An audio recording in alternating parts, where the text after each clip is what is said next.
Hi ಎಲ್ಲರಿಗೂ ನಮಸ್ಕಾರ ರೀ. 7 ಡೇಸ್ 7 ಬ್ರೇಕ್ಫಾಸ್ಟ್ ರೆಸಿಪಿ ಮಾಡ್ತೀನಿ ಅಂತ ಹೇಳಿದ್ದೆ. ಇವತ್ತು ಡೇ 2. ಇವತ್ತು ನಾನು ಟೊಮೆಟೊ ಗೀ ರೈಸ್ ಹೆಂಗೆ ಮಾಡೋದು ಅಂತ ಹೇಳ್ಕೊಡ್ತೀನಿ ಬರ್ರಿ. ಇದನ್ನು ಬಿಸಿ ಅನ್ನದಿಂದಾದರೂ ಮಾಡ್ಕೋಬೋದು, ಇಲ್ಲಾಂದ್ರೆ ನೀವು ಉಳಿದಿದ್ದ ಅನ್ನದಿಂದಾದರೂ ಮಾಡ್ಕೋಬೋದು. ಬಹಳ ಈಸಿ ರೆಸಿಪಿ ಮತ್ತು ಅಷ್ಟೇ ಸಿಂಪಲ್ ಕೂಡ. ನಿಮ್ಗೆ 5 ನಿಮಿಷ ಟೈಮ್ ಇದ್ರೆ ಸಾಕ್ರಿ. ಈ ರೆಸಿಪಿ ಪಟ್ಟಂತ ಮಾಡ್ಕೋಬೋದು, ಬಟ್ ನಿಮ್ಗೆ ರೈಸ್ ರೆಡಿ ಇರಬೇಕಷ್ಟೇ.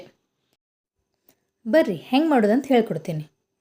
ಮೊದಲಿಗೆ ಒಂದು ಕಡಾಯಿ ಇಟ್ಕೊಂಡು 2 ಸ್ಪೂನ್ ತುಪ್ಪ ಹಾಕೋರಿ. ನಾನು ಅದ್ರ ಜೊತೆ ಸ್ವಲ್ಪ ಎಣ್ಣೆನೂ ಮಿಕ್ಸ್ ಮಾಡ್ಕೊಂಡಿದ್ದೆ. ನಿಮ್ಗೆ ಕಂಪ್ಲೀಟ್ ತುಪ್ಪ ಬೇಕಂದ್ರೆ ತುಪ್ಪದಾಗೆ ಮಾಡ್ಕೋಬೋದು. ಆಮೇಲೆ ಅದಕ್ಕೊಂದು ಪಲಾವ್ ಎಲೆ, ಜೀರಿಗೆ, ಗೋಡಂಬಿ ಹಾಕಿ ಫ್ರೈ ಮಾಡ್ಕೊರಿ. ಇದೆಲ್ಲ ಫ್ರೈ ಆದಮೇಲೆ ಉದ್ದುದ್ದು ಕಟ್ ಮಾಡ್ಕೊಂಡಿರೋ ಈರುಳ್ಳಿ ಹಾಕಿ ಅದ್ರ ಜೊತೆ ಕರಿಬೇವನ್ನು ಹಾಕಿ ಫುಲ್ ಫ್ರೈ ಮಾಡ್ಕೊರಿ. ಈರುಳ್ಳಿ ಜಲ್ದಿ ಫ್ರೈ ಆಗಬೇಕಂದ್ರೆ ಅದಕ್ಕೆ ಸ್ವಲ್ಪ ಉಪ್ಪು ಹಾಕ್ಕೋಬೇಕು.